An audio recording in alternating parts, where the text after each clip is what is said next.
Goddamn delicious though.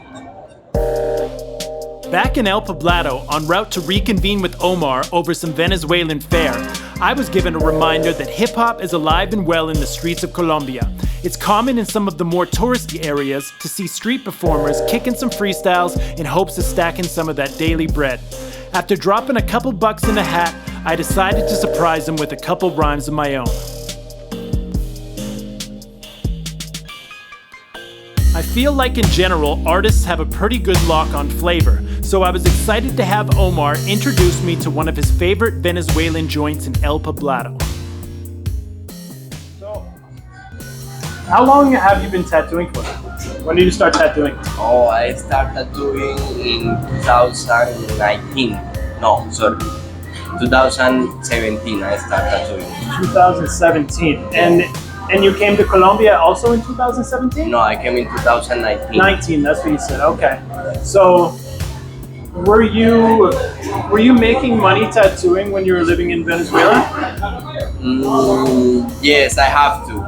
I have to because I choose to be a tattoo artist in a way because I always paint and draw. That's like my hobby thing. Yeah. But then I catch the tattooing, you can earn money too, you know, like, at least for surviving. So I start tattooing and then I start to live out of it too soon. I think that it was too soon because I was starting, so you need to practice like more before starting to charge for that. But I needed la pilsen ya así. You were tattooing basically for survival in Venezuela. Yeah. What made you decide to come to Colombia and Medellin in particular? Well, I moved from cheers. I moved from Venezuela because the electricity, the energy, it was crashing down too often. Like days without electricity. Gracias. Yeah. So I need electricity to work. So then why Colombia? Is it because it was like here in close? Yeah, it was closer and cheaper to come here. Yeah. For sure. And I came to Medellin because I have a really close friend of mine that he's also a tattoo artist. Okay. He started years before myself, and he really make it happen. You know, like he grew here as an artist, as a person, and he make it happen like traveling to other places. And I thought that maybe if he did it here, why not me? You know, so I came here, and everything have been cool. Cheers. Cheers. The- Oh, for sure.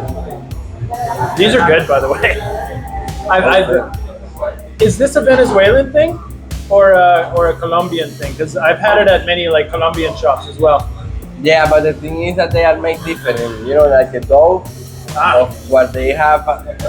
These are the best ones I've had. They're nice and hot and crispy and like nice. Because it's a kind of dough similar. I mean, I'm not really sure, but I think that is more similar of what is made like the pizza, maybe. Yeah. You know. Yeah. No, it reminds me of like a pizza roll. Can you have your own business in Venezuela, or like I know it's like a partially communistic type government? Like, Yeah, is it possible? you can have your own business. You still can do it for sure. Yeah. I feel that Venezuela is under a dictature thing, you know. But dictatorship, yeah. Yeah, it's a dictatorship, but it's like they did, like they are pretty smart, you know. I think that they learn in which place of the system make it look like they are not in dictatorship, you know. But at the end of the day, it's like the bigger business, you know, like let's say something like, for an example, like Coca-Cola. Yeah. It's an example. I know I shouldn't say that, right?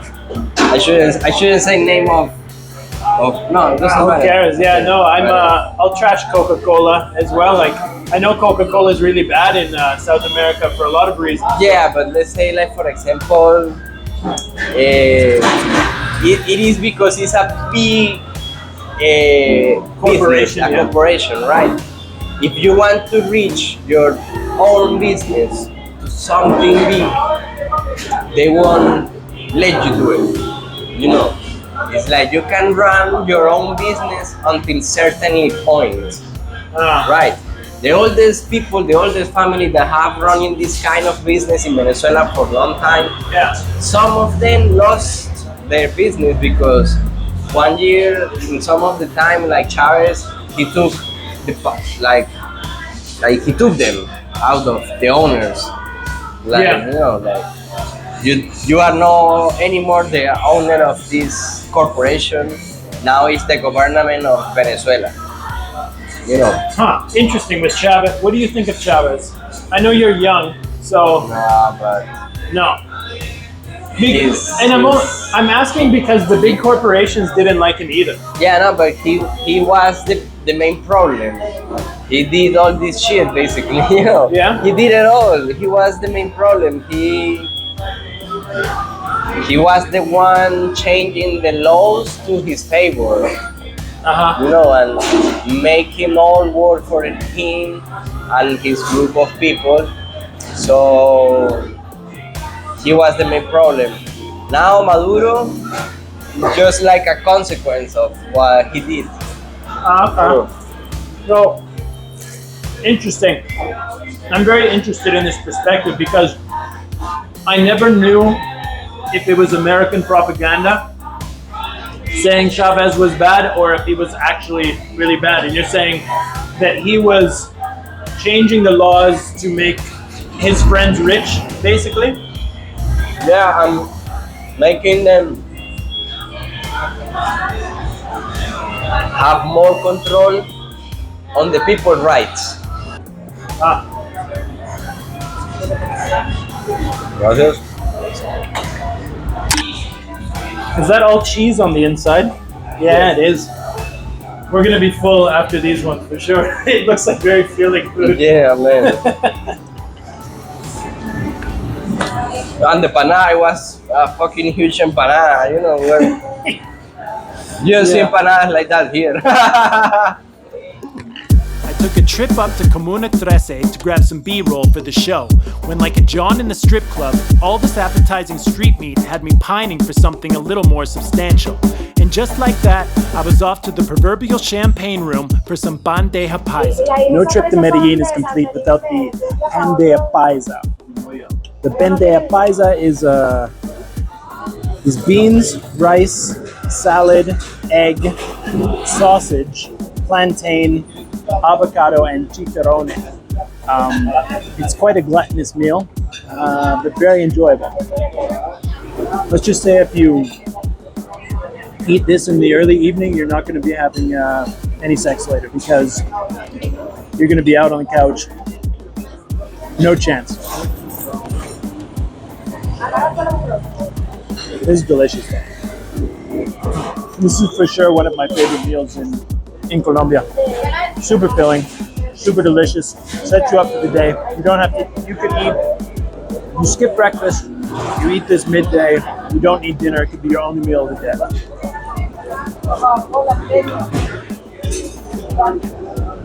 Oh, that chorizo is amazing.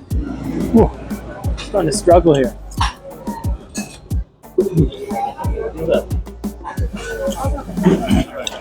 Shouldn't have eaten those cheese-filled arepas before I came here.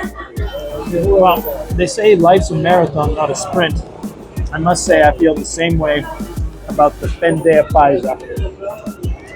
But I made it. Time to go have a nap. I met